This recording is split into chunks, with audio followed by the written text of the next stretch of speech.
Scene one, ample, take one.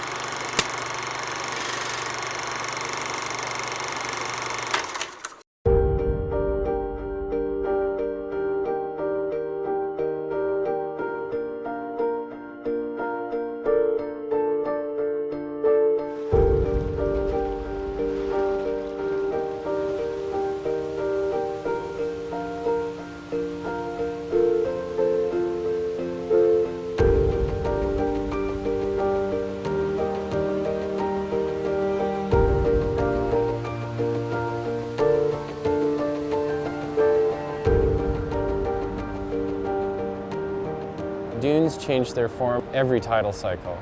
Every season the dunes are different, which for some can pose problems when they start to migrate or erode. We tend to get concerned. But those changes, that's part of the natural function of dunes. If left to nature's processes, they tend to recover and they're actually quite resilient. But we don't know an awful lot about how dunes recover from these erosive events. And there's good evidence to suggest that climate variability is becoming more extreme and that that's part of climate change. And so as these extremes increase, damage to shorelines, threats to ecosystems will also increase. So understanding these processes can inform us on how better to live on the coast and to build and to coexist with an ocean that can be angry.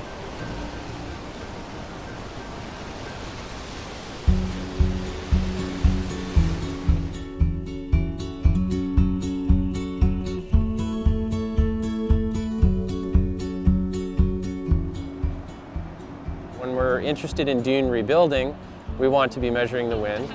So when we set up an experiment, we use essentially three types of instruments. We use sediment traps that collect the sand as it moves. We use laser particle counters that count the number of sand grains that pass through the flow. And then we use instruments that measure wind speed in 3 dimensions.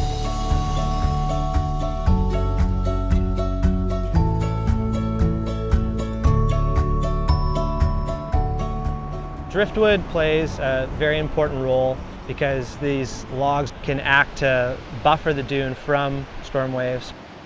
So one of the purposes of the experiment is to quantify how much sand do they trap. So we set up one static location that measures what the wind sees as it's coming across the beach and into the dune without any driftwood.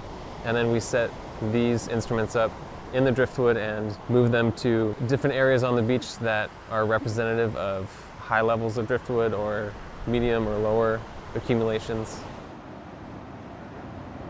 Each instrument is putting out information at about 4 times per second, which generates a massive amount of data. That's going to take 6 months to a year to process to be able to answer the question that we're trying to answer.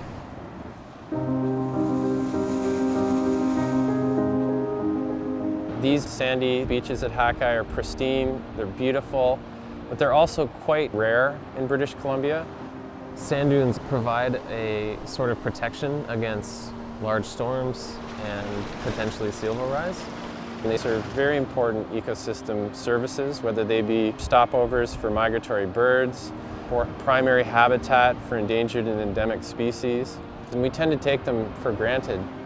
So understanding their broader function, that being how sand maintains them, is pretty foundational to the health and resilience of these ecosystems.